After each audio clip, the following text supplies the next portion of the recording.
देखो last lecture में हम लोगों ने ये सेल्फ इंडक्शन इंट्रोड्यूस किया था, और फिलहाल हमको इस इंडक्टर पे कॉन्सेंट्रेट करना है। ठीक है, इंडक्टर जो है वो रेजिस्टेंस और कैपेसिटर जैसा ही एक इलेक्ट्रिकल एलिमेंट है। ठीक है ना, बट इसमें यह है कि इसका काम सर्किट में तभी आएगा, या इसकी प्रेजेंस सर्किट में इफेक्ट तभी डालेगी जब सर्किट में करंट का वैल्यू चेंज हो रहा होगा। अगर करंट इंक्रीजिंग होगा तो वो इंक्रीजिंग करंट का अपोज करेगा, और करंट अगर डिक्रीजिंग होगा तो वो डिक्रीजिंग करंट का भी अपोज करेगा। कैसे अपोज करेगा? By inducing an EMF in its circuit.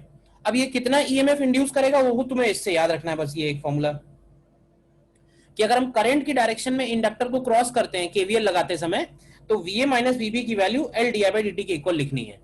ये वैल्यू पॉजिटिव हो जाएगी जब करंट इंक्रीजिंग होगी, और ये वैल्यू नेगेटिव हो जाएगी जब करंट डिक्रीजिंग होगी। ठीक है, तो आज हम लोगों को इसको सर्किट में यूज करना है, और फिर हमें इसके बारे में और क्लैरिटी आएगी कि ये कैसे काम करता है। ठीक है, तो नेक्स्ट हमारा हेडिंग है, इंपॉर्टेंट पार्ट है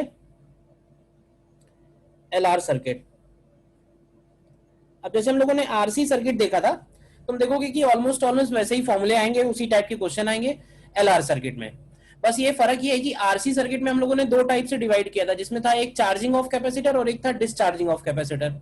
उसी तरह यहां भी हम दो पार्ट में डिवाइड करेंगे, और एक बार बोलेंगे ग्रोथ ऑफ करंट और एक बार बोलेंगे decay of current. Growth of current मतलब जब करंट बढ़ रहा होगा तो वो बढ़ते हुए करंट का अपोज करेगा, और जब करंट डिक्रीज हो रहा होगा तो वो डिक्रीजिंग करंट का अपोज करेगा।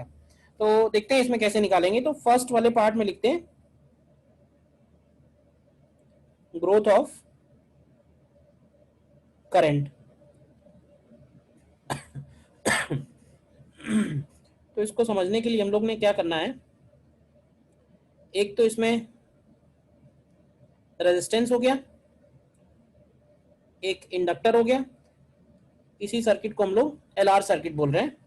और करंट अगर हमें इंक्रीज करनी है तो हमें इसको एक बैटरी से कनेक्ट करते हैं, और इस सर्किट में एक स्विच लगा देते हैं।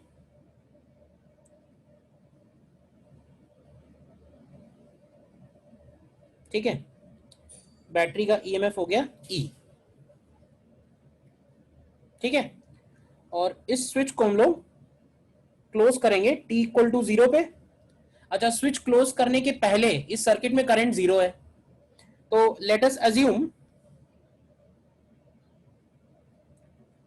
assume that at t equal to t, I current is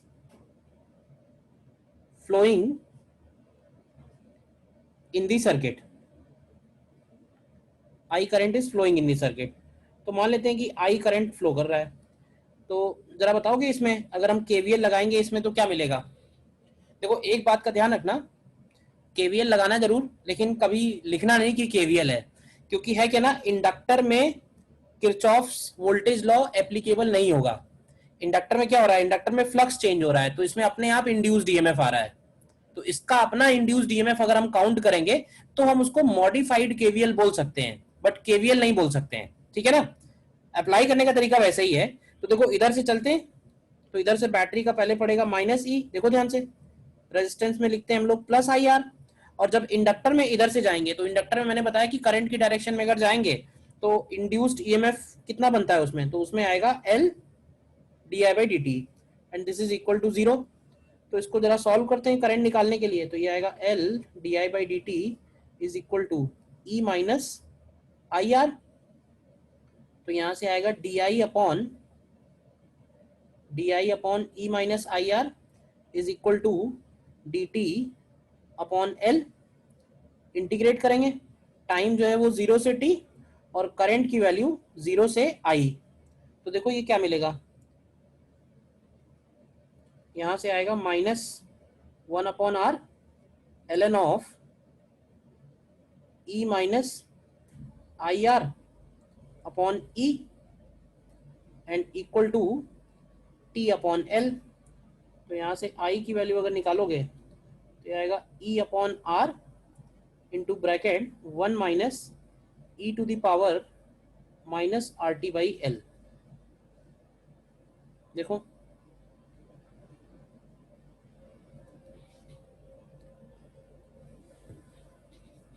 आ रहा है या नहीं आ रहा है?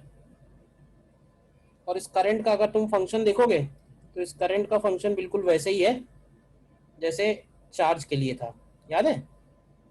आरसी सर्किट में जो चार्ज है वही एलआर सर्किट में करंट का फंक्शन है। After a long time current becomes constant, और जब करंट कांस्टेंट हो जाएगी तो उसमें इंडक्टर का कोई भी रोल नहीं है। तो ये आफ्टर ए लॉन्ग टाइम जो करंट की वैल्यू है वो हो जाएगी ई बाई आर। और ग्राफ कितनी जल्दी स्टेडी स्टेट में पहुंचेगा वो ई के पावर में जो कांस्टेंट्स आ रहे हैं अदर देन टी उन पे डिपेंड करेगा। ठीक है,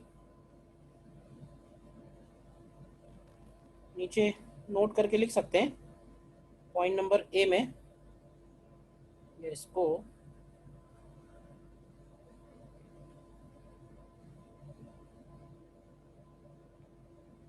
पॉइंट नंबर 1 कर दो और इसको ये वाला वन लिख दो। तो नोट में पॉइंट नंबर 1 में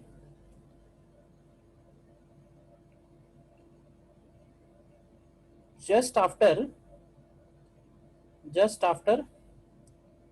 क्लोजिंग द स्विच, तो ये बताओ स्विच क्लोज करने की तुरंत बाद क्या करंट की वैल्यू जीरो है?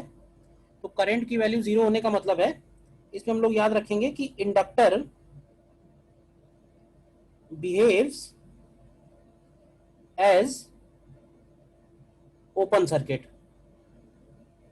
Inductor behaves as open circuit. तो मैं याद है आरसी सर्किट में जब हम लोग स्विच क्लोज करते थे, आरसी सर्किट में जब हम लोग स्विच क्लोज करते थे तो उस केस में कैपेसिटर का बिहेवियर कैसे होता था just after closing switch, short या ओपन? शॉर्ट। शॉर्ट होता था ना। तो यहां पे इंडक्टर का बिहेवियर ओपन है। और लॉन्ग टाइम आफ्टर अगर लिखेंगे,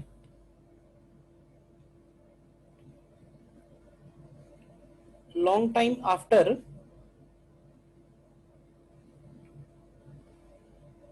क्लोजिंग द स्विच यानी टी टेंडिंग टू इंफिनिटी, तो तुम देखो आई की वैल्यू जो है वो ई बाई आर हो जा रही है।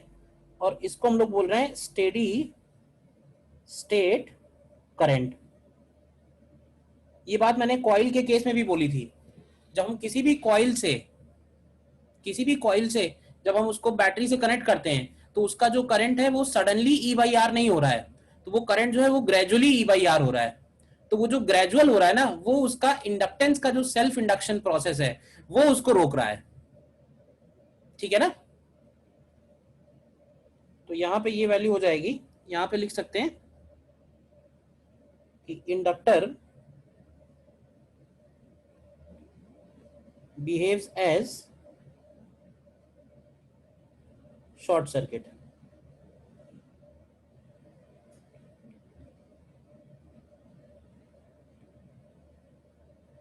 तो ये छोटी सी बात ध्यान रखना, मोस्टली अगर कहीं क्वेश्चन में आ जाएगा तो हम डायरेक्टली भी रिप्लेस कर सकते हैं। ठीक है। अच्छा, मैंने यहाँ पे एक बात बोली कि ये जो इक्वेशन लिखी हुई है ना, ये इक्वेशन केवीएल नहीं है। ठीक है, लेकिन लिखा इसको केवीएल की तरह ही है। क्या कारण है? देखो किरचॉफ्स वोल्टेज लॉ ये बोलता है कि पोटेंशियल का जो ड्रॉप है, पोटेंशियल का ड्रॉप इलेक्ट इसमें होता है, बैटरी में होता है। पोटेंशियल का ड्रॉप आईआर में होता है। तो एक्चुअली तो हमको सिंपली ये लिखना चाहिए, इसमें केवीएल अगर लगाएंगे तो माइनस ई होना चाहिए और प्लस आईआर होना चाहिए बस। इसमें कोई पोटेंशियल का ड्रॉप नहीं है क्योंकि ना तो इसमें रेजिस्टेंस है और ना ही इसमें बैटरी है। तो मॉडिफाइड केवीएल मैंने इसलिए बोला क्योंकि जब हम ये बोलते हैं कि जब हम एक लूप में पूरा घूमेंगे तो इस लूप में जो टोटल पोटेंशियल ड्रॉप है वो जीरो होता है अकॉर्डिंग टू केवीएल, लेकिन यहाँ पे जीरो नहीं है, यहाँ पे वो इस कॉइल में इंड्यूस्ड ईएमएफ के बराबर है। ठीक है ना? मतलब यही वाला फॉर्मूला लगाया है कि closed integral E dot D L is equal to minus of D phi upon D T, और इसी को तो हम लोग लिखते हैं minus L D I by D T. तो एक्चुअली ये वाला फॉर्मूला लगाया यहाँ पे, मतलब ये लिखा हुआ है। तो बोलते जरूर केवीएल है बट इसको लिख मत देना केवीएल, मतलब किसी को पता होगा तो केवीएल नहीं है ये। किरचॉफ वोल्टेज लॉ जो है वो इन सारे केसेस में इस चैप्टर में एप्लीकेबल ही नहीं है, इसके आगे की सर्किट्स में। ठीक है ना?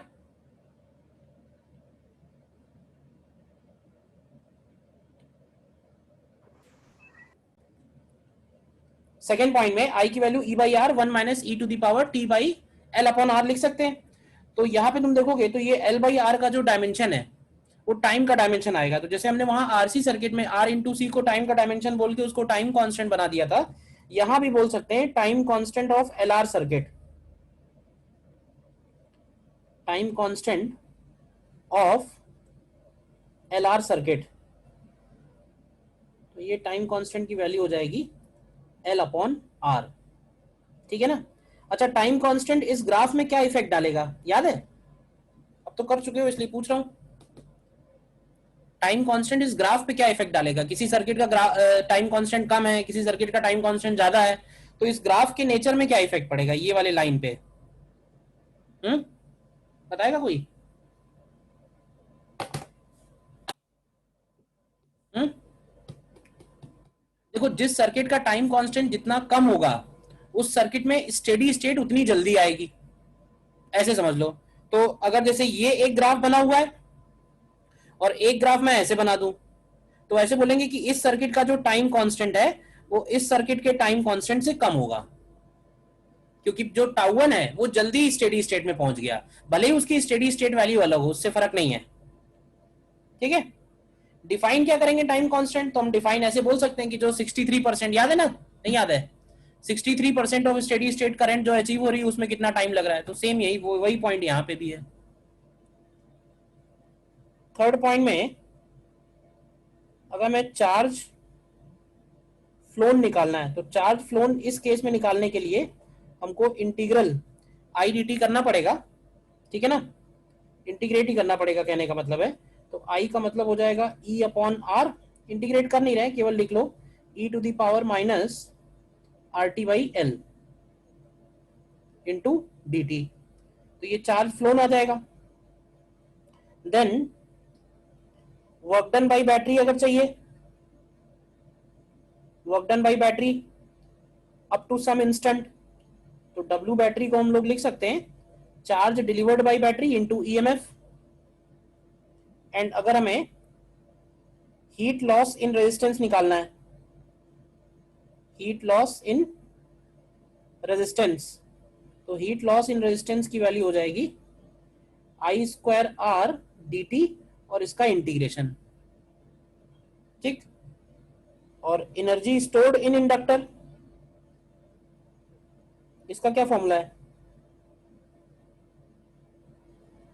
एनर्जी स्टोर्ड इन इंडक्टर, तो एनर्जी स्टोर्ड इन इंडक्टर को लिखेंगे हम लोग हाफ एल आई स्क्वायर। तो इन तीनों में क्या रिलेशन आएगा एनर्जी एनालिसिस से? तो इसमें हम सीधे सीधे बोल सकते हैं कि work done by battery is equal to heat loss plus energy stored in inductor. मतलब जो बैटरी का वर्क डन है वो दो ही जगह यूज हो रहा है, या तो वो रेजिस्टेंस में लॉस हो जा रहा है या इंडक्टर में एनर्जी स्टोर हो रही है।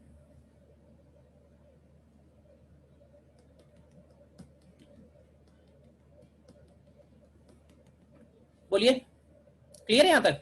Yes sir. Yes.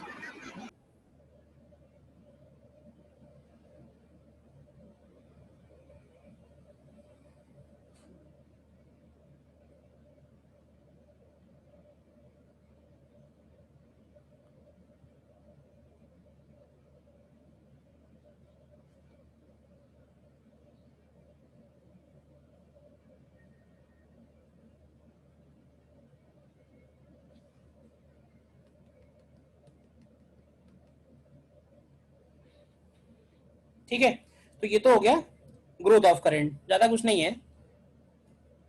Then second में आते हैं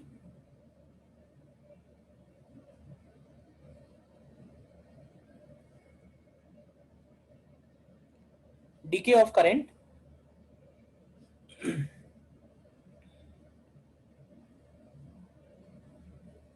डीके ऑफ करंट का सर्किट कैसे बनाएंगे?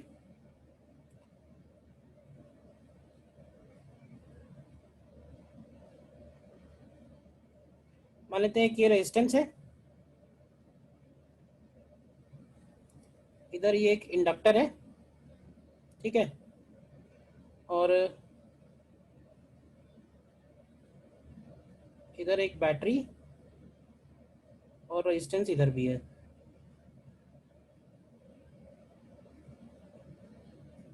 ठीक है, और इनिशियली ये जो स्विच है ये पोजीशन 1 पे कनेक्टेड है फॉर अ लॉन्ग टाइम। ठीक है, switch is connected to position 1 for a long time,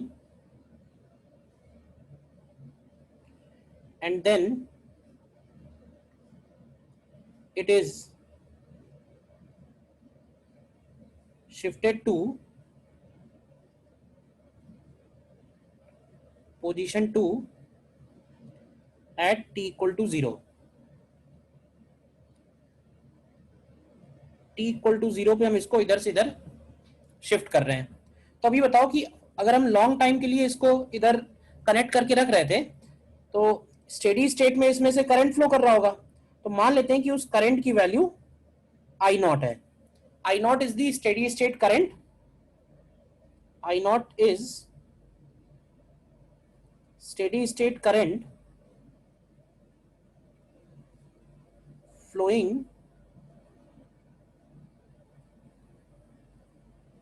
through inductor before t equal to 0। तो अब जब हम इसको स्विच को उधर शिफ्ट करेंगे 1 से 2 में, तो क्या होगा कि अब उस सर्किट में से बैटरी हट गई।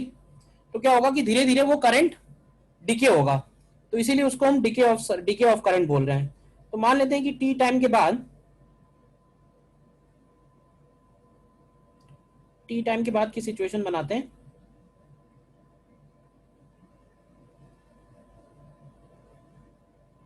ये एल हो गया, ये आर हो गया, और टी इक्वल टू टी पे मान लेते हैं करंट जो है डिके होते होते कुछ जनरल वैल्यू आई हो गई। तो इसमें भी हम अगर मॉडिफाइड केवीएल लगाएं तो क्या इक्वेशन बनेगी?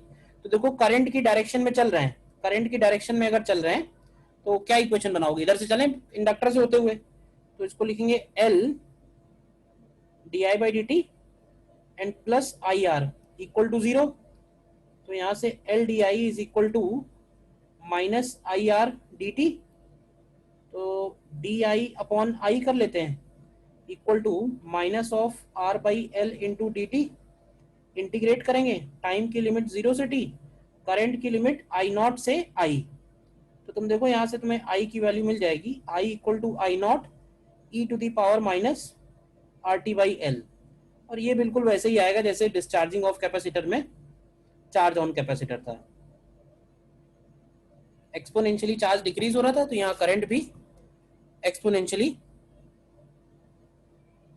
डिक्रीज होगा।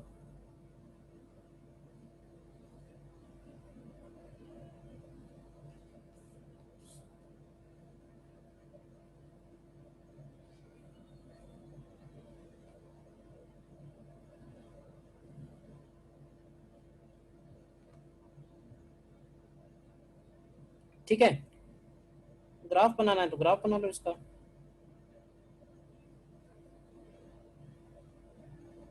इनिशियल वैल्यू इसकी आई नॉट है और ये डिक्रीज हो रहा है एक्सपोनेंशियली।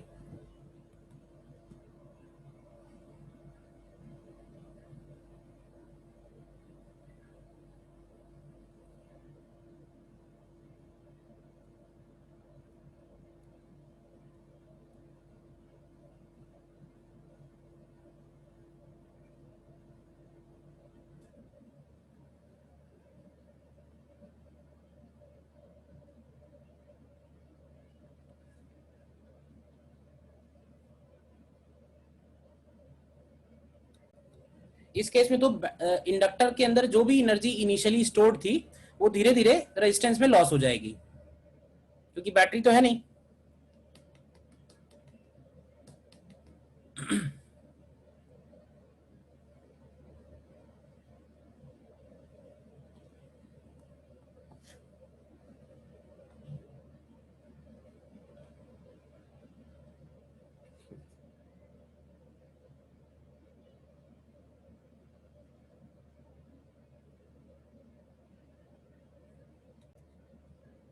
देखो इसमें क्वेश्चन,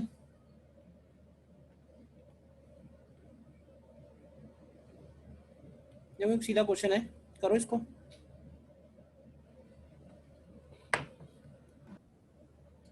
इसका आंसर अप्रोक्सीमेटली 3.5 मिली सेकेंड आना चाहिए। हम्म,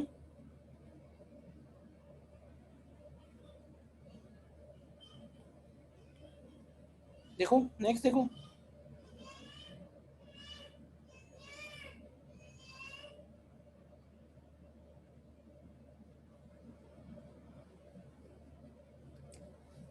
पहले वाले क्वेश्चन में देखो, a solenoid of inductance given है, रेजिस्टेंस गिवन है, एंड बैटरी गिवन है, सिंपल एलआर सर्किट है। तो कह रहा है find the time elapsed before the current acquires half of is its steady state value. तो करंट का एक्सप्रेशन सीधा सीधा ये है, E by R bracket 1 minus E to the power minus R T by L. तो इसकी steady state value है E by R, तो हाफ ऑफ स्टेडी स्टेट मतलब ई बाई टू आर। तो यहाँ से ये E to the power minus R T by L की वैल्यू 1/2 आएगी। तो यहाँ से टी की value L upon R L N two बनेगा। तो ये अप्रोक्सीमेटली 3.5 मिली सेकेंड आना चाहिए। आ रहा है? Yes yes sir. ठीक है,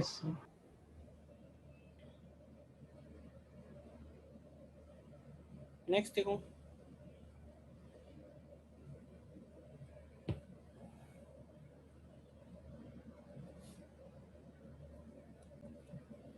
हाँ, ये ऊपर वाला किया। Yes charge which flows through the battery in one time constant. तो इंटीग्रेट करना है, इसमें करंट का फंक्शन हमको पता है, E upon R 1 minus E to the power minus T by tau लिख देना इसको। तो यहाँ से क्यू की वैल्यू जो है ई बाई आर बाहर कर लो, integration of 1 minus E to the power T by tau into tau. तो इसको 0 से टाउ इंटीग्रेट करना है। हम्म,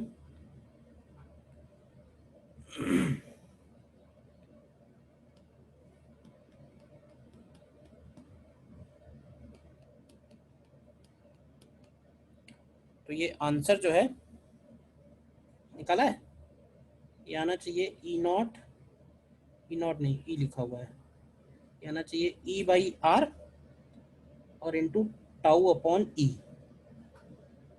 यस सर। यस या टाउ की वैल्यू रख दो तो आर स्क्वायर हो जाएगा, एक ही बात है। ठीक है, नेक्स्ट देखो।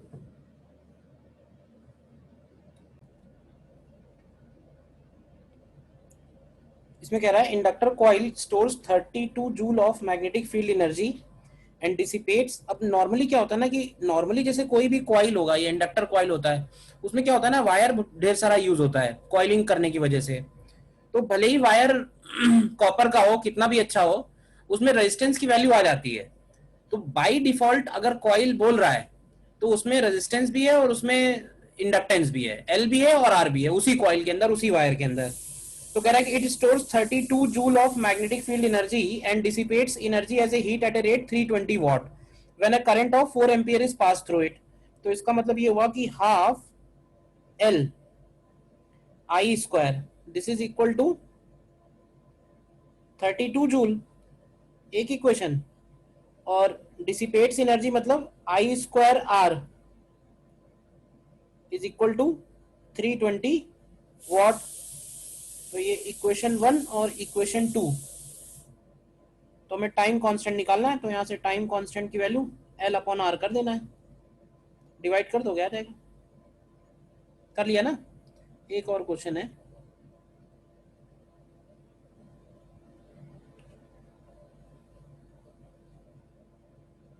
नेक्स्ट देखो।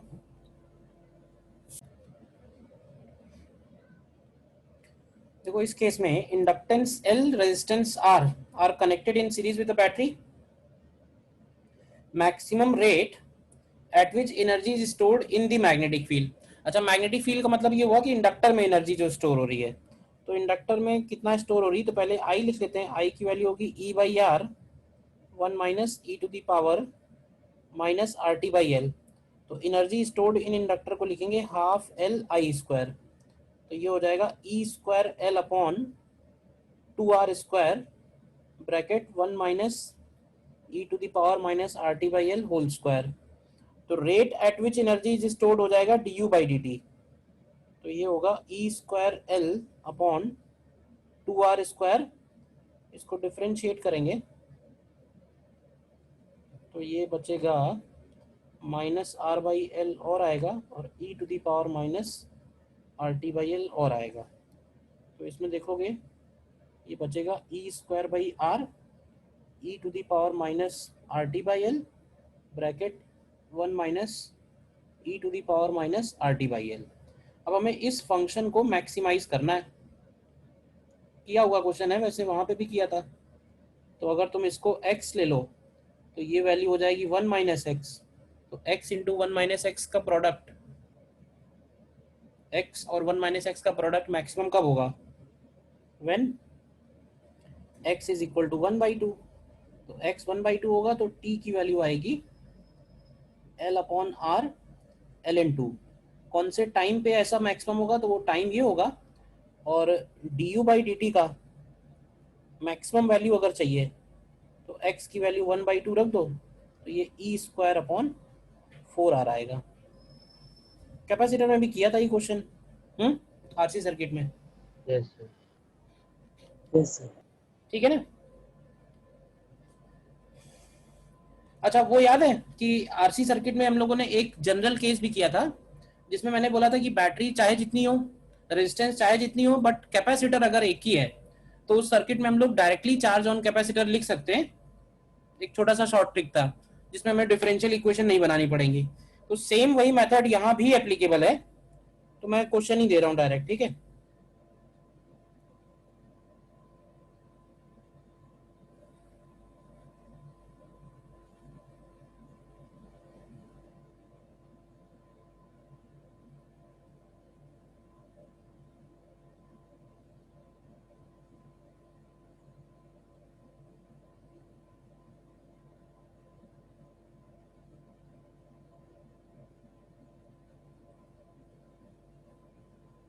सपोज ये हो गया 2r, ये हो गया l, ये r है और ये भी r है और ये EMF E, ठीक है? इसमें एक स्विच लगा देते हैं। क्वेश्चन है switch is closed at t equal to 0। तो हमें निकालना है current through battery just after t equal to 0। फिर बी पार्ट में current through battery long time after, यानी t टेंडिंग टू इंफिनिटी, ठीक है? एंड सी पार्ट में current through inductor as a function of time. तो ये single inductor का case है।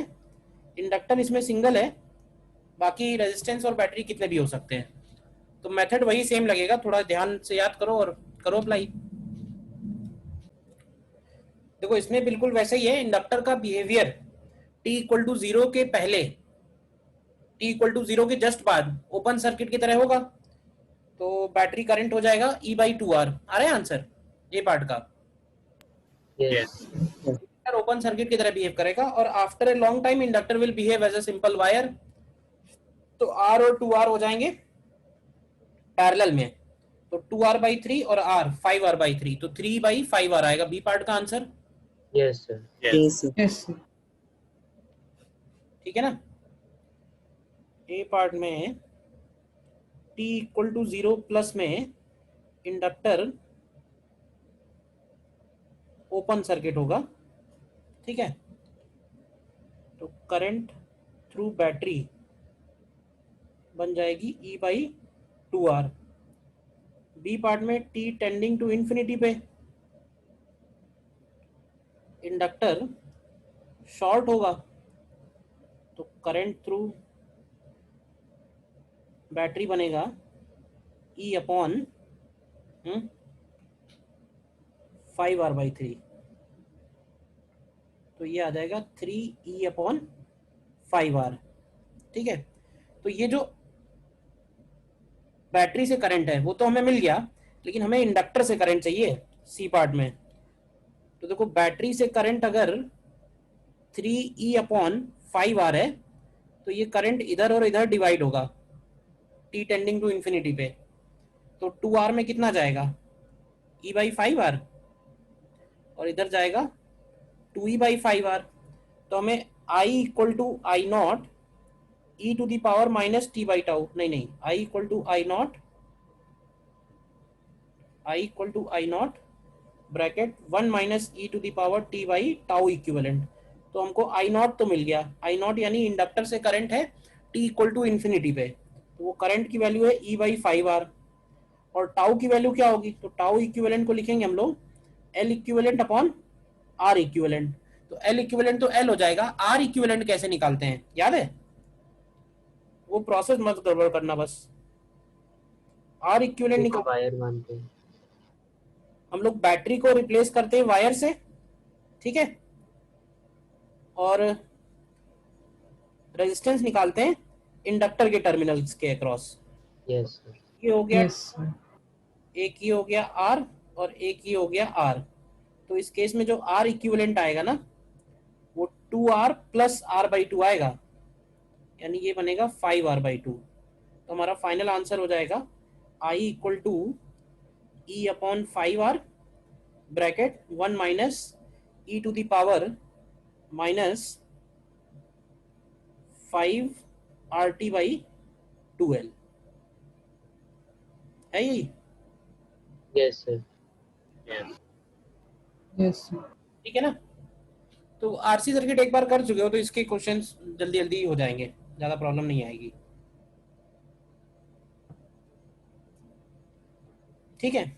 और एक बात छोटी सी और है इंडक्टर को लेके, हालांकि उसका एप्लीकेशन बहुत अच्छा कोई क्वेश्चन होगा तो वही होगा, लिख लो।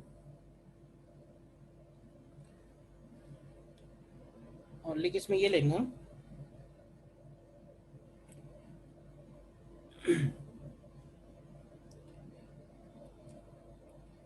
इसमें लिखना flux linked with an inductor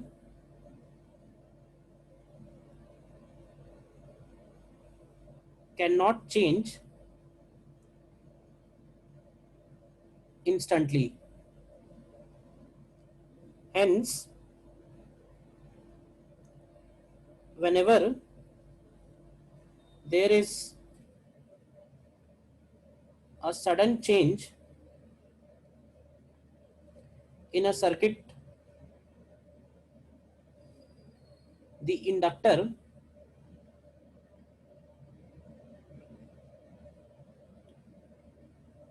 always maintains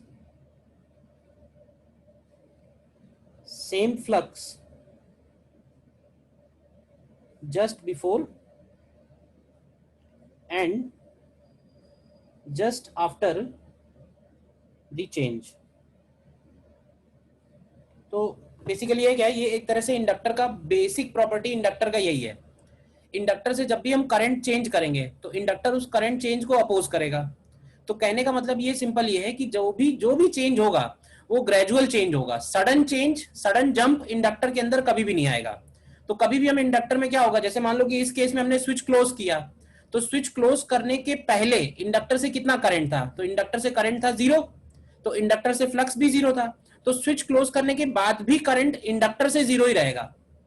inductor कभी भी सडन चेंज अलाउ नहीं करेगा, ये है सिंपल मतलब, ठीक है ना। तो अगर इंडक्टर का L कांस्टेंट है, एक्चुअली मैंने यहां पे लिखा है फ्लक्स कांस्टेंट है, and flux linked with inductor जो होता है वो L इंटू आई का प्रोडक्ट होता है। तो अगर किसी पर्टिकुलर इंडक्टर की बात करेंगे तो इंडक्टर के लिए हम L1I1 इक्वल टू L2I2 हमेशा लगा सकते हैं। ये जो L1I1 और L2I2 है ये जस्ट बिफोर और जस्ट आफ्टर है, ठीक है ना, just before and just after the switching. कभी भी कोई स्विचिंग कर रहे हैं या कुछ भी कर रहे हैं, स्विचिंग के जस्ट पहले और स्विचिंग के जस्ट बाद L1I1 हमेशा L2I2 के इक्वल होगा। तो अगर इंडक्टर चेंज नहीं कर रहे हैं, मतलब L सेम है, तो हम सिंपली बोल सकते हैं I1 इक्वल टू I2। यानी स्विच क्लोज करने के पहले जो करंट है वही करंट स्विच क्लोज करने के बाद भी होगा, मेंटेन ही रखेगा वो किसी भी हालत में। तो ये बहुत बेसिक प्रॉपर्टी है, बट नॉर्मली क्वेश्चन में हो सकता है तुम्हें जल्दी नहीं पकड़ में आए, किसी अच्छे क्वेश्चन में आएगा काम, ठीक है ना। तो एलआर सर्किट में मेरे लिए बताने वाला इतना ही था, बाकी प्रॉब्लम्स हैं तो उनको करना